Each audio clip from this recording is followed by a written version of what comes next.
गजपति जिला सदर महकुमा पारलाखेमुड़ी जिलार कला संस्कृति ऐतिह्य तथा समृद्ध परंपरा समारोह गजपति उत्सव 2025 पालन पूर्वक पौर परिषद पक्षर सहर राजदंड साइठारे राहगिरी तथा पथप्रांत उत्सव आयोजन हो जाइछि।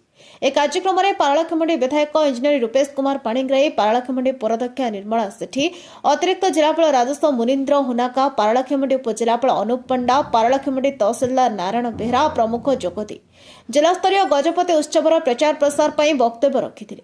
भाईचारा कला संस्कृति ऐतिह्य संपन्न सहर तथा जिलार गुणगान करथिले।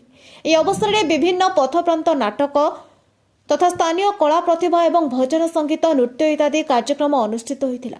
आज राहगिरी कार्यक्रम में युव विधायकों समेत पौराध्यक्ष जिला प्रशासनिक अधिकारी माने नृत्य सह ताल दे कलाकार मानक सह नाची उठिथिले। सेहीपरि कार्यक्रम में पुरातन आखड़ा मेली तथा खंडा साधन, झोटी प्रतियोगिता, ओडिसी नृत्य, ताइकोंडो प्रतिभा, स्केटिंग, बॉक्सिंग, योगाभ्यास, कुनि कुनि छुआंको आकर्षणीय नृत्य गीत सांगक विभिन्न महिला स्वयं सहायक गोष्ठी द्वारा प्रस्तुत सामग्रीर बिक्रीबटा, विभिन्न व्यक्तिविशेषक वेशभूषा आदि देखा मिलता।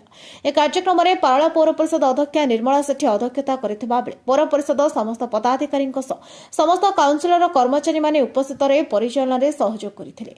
अन्य पक्षरे जिलास्तरीय गजपति महोत्सव को 7 दिन रही एने जिला प्रशासन उत्सव को अधिक आकर्षण और जाकजकम करने समस्त प्रस्तुत आरंभ हो जाइछि।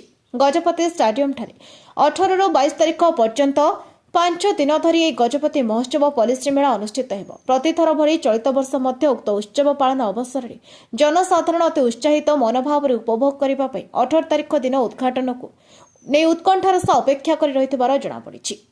गजपति जिलार भास्कर सिंह रिपोर्ट, नायवती टीवी।